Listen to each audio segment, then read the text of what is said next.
Hi, good evening. Welcome to Nonfiction Bedtime Stories. I am Dr. Kimberly Rochelle Mascaro with ConsciousChimera.com. And today I want to tell you about a book that isn't exactly hot off the press, but it did come out about a year ago. And so it's a pretty cool book called Modern Dreamwork: New Tools for Decoding Your Soul's Wisdom by Linda Yale Schiller.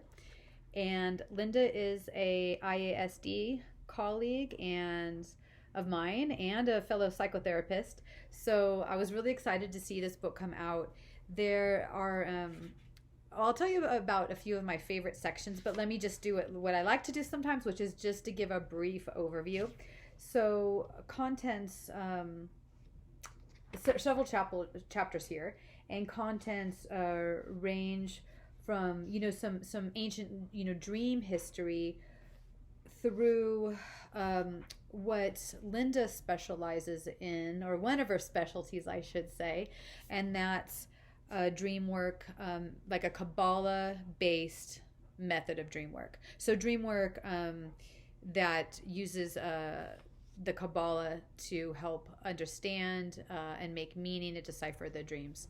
So that's in chapter 5, and this book continues on. There's 12 chapters in this book, plus a few appendices, and there's some really cool chapters, on creativity and animals and dreams. A lot of good stuff here. I would have to say it's hard to pick a favorite chapter sometimes, but I would have to say that there's two chapters in this book that are my favorite, and that is the chapter 3, the ancient and modern practice of dream incubation.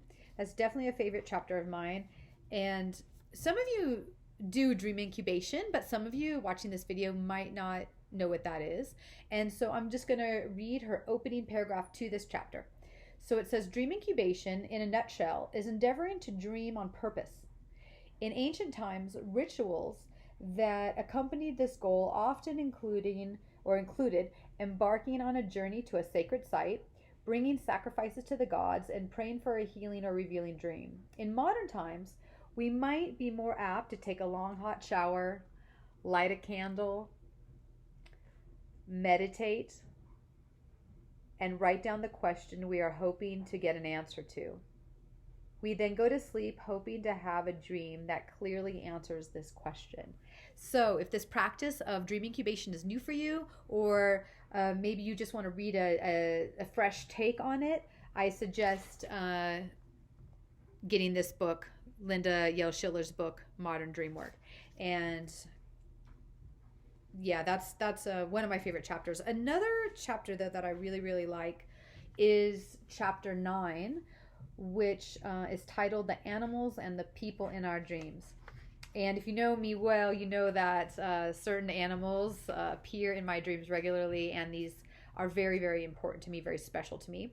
So she talks about some animals and people, and the part that stands out for me in this chapter related to people in our dreams are those that are deceased. Also, if you know me, you know I'm really into, very curious about visitation dreams, having had several myself. And that's an area I spend, time researching and get really excited about. So Linda has some subsections in her 9th chapter on visitation dreams and how to think about them if you're actually, people always ask, well, is this just a symbol or is this an actual visit? And so she talks about some of the differences that we might kind of feel between what could be symbolic in a dream and what might be an actual visit from a deceased loved one. So let me read a sentence from chapter 9 here that might clear some of what I'm trying to say up. A consensus exists among dreamers who report visitations, as well as among psychics who channel these types of visits, that a sense of deep connection is felt in a visitation dream. I'll go on actually. The energetic quality of the beloved visitor is true to the energy of the person who passed. Dreamers often report that very little else happens in the dream besides the visit. That is, there's not a lot of other narrative or story. The visit is the main event. So you might relate to that if you've had visitation dreams. But if you want to know more, there's a lot of information out there. Again, in Linda's chapter 9 of Modern Dreamwork, you can also find some information that can help you kind of decide whether you've received a visit or not, or something else, regardless of if you see a deceased loved one in a dream, or a friend, or something. So let's see, is there anything else I want to point out in this book? Yeah, I did highlight an important part that she has information here on Kabbalah-based method of dream work, which makes the book really, really, really special.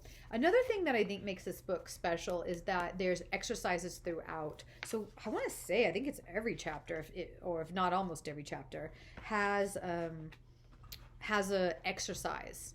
Yeah, I think it's about pretty much every chapter that has an exercise for you to do to help you continue to move forward in your dream work.